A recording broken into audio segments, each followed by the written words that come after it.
We are now just 32 days away from the official release of Star Wars The Rise of Skywalker by Disney, Lucasfilm, J.J. Abrams, and even creator George Lucas, that is all set and ready to end the Skywalker saga and the sequel trilogy itself. This is Mike Zero. Make sure to subscribe if you're new to the channel for future Star Wars content. Now, one thing about Episode 9 that a lot of fans are very excited about is, of course, the return of Palpatine, Luke Skywalker, and some of the other legacy characters like Han Solo, Leia, Lando Calrissian, Chewbacca, you name it. And that's the one thing about this movie, is that a lot of fans are very much on edge with exactly how Disney and Lucasfilm are going to utilize those characters for Episode 9. Now, obviously, we do know that Episode 9 went through various changes and adjustments over the past, couple of months throughout 2019, when they were doing all the reshoots and the rewrites, essentially, to really give the actual movie a different tone, to actually restructure the film from start to finish by, of course, Disney and Lucasfilm. Now, what's really unfortunate has all to do with actor Mark Hamill and his portrayal as Luke Skywalker, and everything related to that, of course, is that it's explained that during the reshoots and rewrites of the film, during the months of August, September, and October, is when many changes and adjustments were being made to the second and third acts of the movie. It's explained that Disney and Lucasfilm wanted a different tone for specific characters in the film, one of which had all to do with Mark Hamill's portrayal of Luke Skywalker.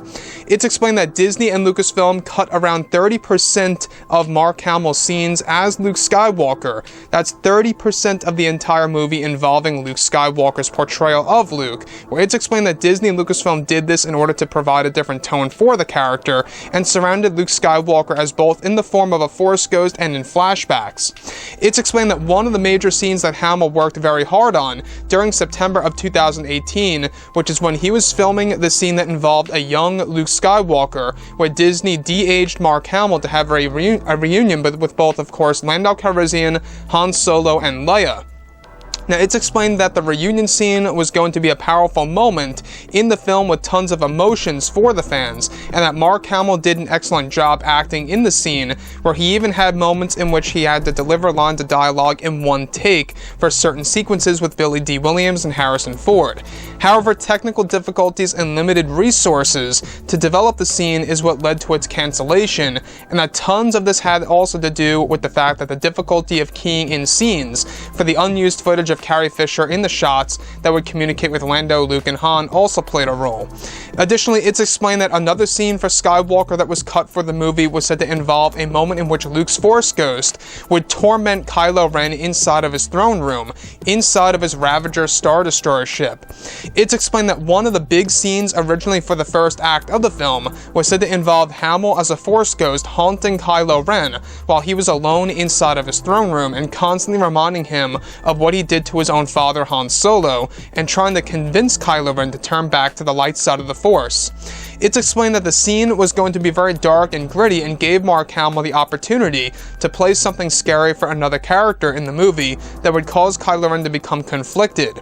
This scene was actually said to be a part of the original script and cut from the movie that involved Palpatine's spirit in the film that would take over the Dark Acolyte in the third act.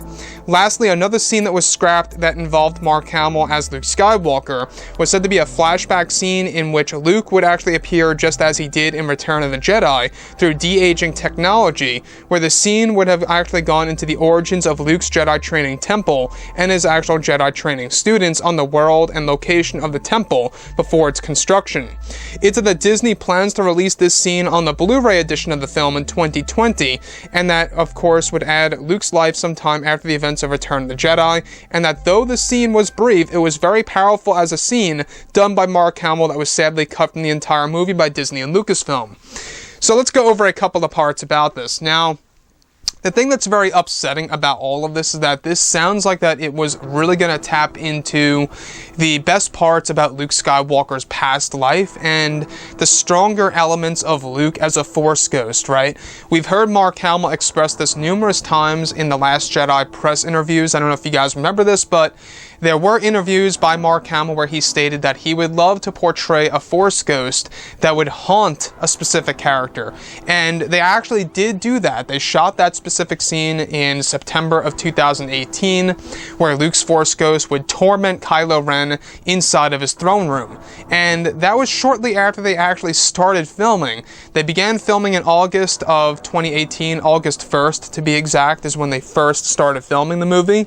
And in September is when a lot of those Luke Skywalker Force Ghost and flashback scenes were done, followed up by more scenes that were actually shot in January and February of 2019 this year. So that's the thing about Episode 9, is that there were a lot of adjustments for the character of Luke and Mark Hamill's portrayal as Skywalker that would have actually, I think, and I believe, would have been legendary scenes. You know, especially the reunion scene between both Luke, Han, Lando, and Leia. It's almost crazy to think that Disney and Lucasfilm failed to do something like this in The Force Awakens, and even in The Last Jedi at that, given that, of course, Han Solo was dead. I get that, but they could have done a flashback regardless. They failed to do it in 2 movies. They tried to do it in The Rise of Skywalker to satisfy fans, and, you know, due to technical difficulties and limited resources, and how it was way too hard to key in the unused footage of Carrie Fisher, I guess through their eyes, they wanted to go all out or nothing. You know, if they couldn't have, you know, Leia in there, they weren't going to do a period from what it seems, and that's unfortunate as well. You know, the fact that they couldn't get it down correctly, and it does match up with the rumors that we talked about almost a year ago, that they actually had planned for a reunion scene between Luke, Han, Leia, and Lando, as well as Chewbacca, C-3PO, and R2-D2 in the background.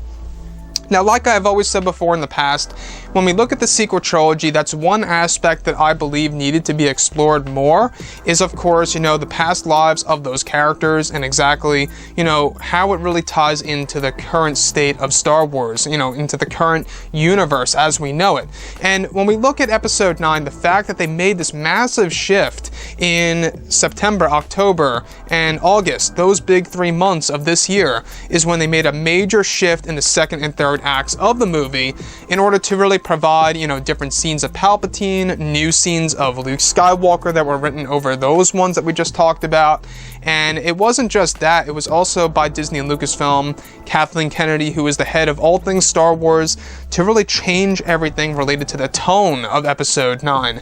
Now, a lot of people are starting to wonder, could that have something to do with how the first teaser trailer has a different feel than the final trailer of Episode 9? That's a possibility. It could have something to do with that, and why a lot of fans felt very underwhelmed with the final trailer of Episode 9. If you look at the amount of views and how many dislikes are on that trailer by the official Star Wars channel, you can see the change. You can see how some fans are viewing the film differently than how they did with The Force Awakens, and how much more traction the trailer of The Force Awakens got in comparison to, let's say, for example, The Rise of Skywalkers, right?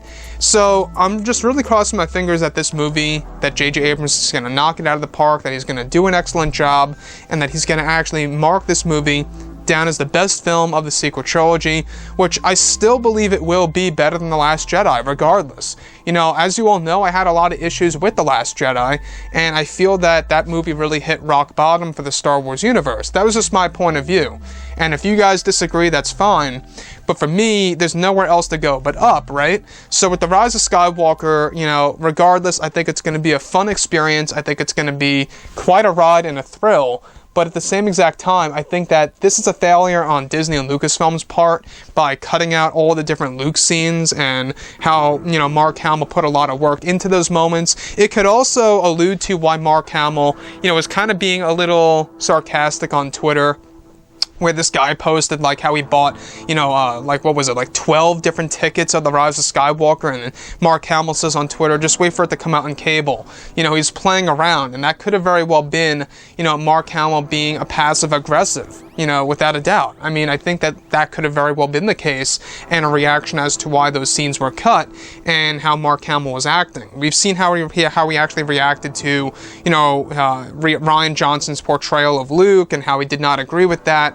That was just pretty much, you know, scratching the surface of Mark Hamill's, you know, feelings toward the Star Wars universe in the sequel trilogy, I should say. So anyways, guys, drop a comment below. Let me know what you think about all of this in the comments, and if you guys did enjoy the content for today, do make sure to drop a thumbs up on this video to support the channel. I thank you all so very much for the kind support, and I'll catch you guys next time.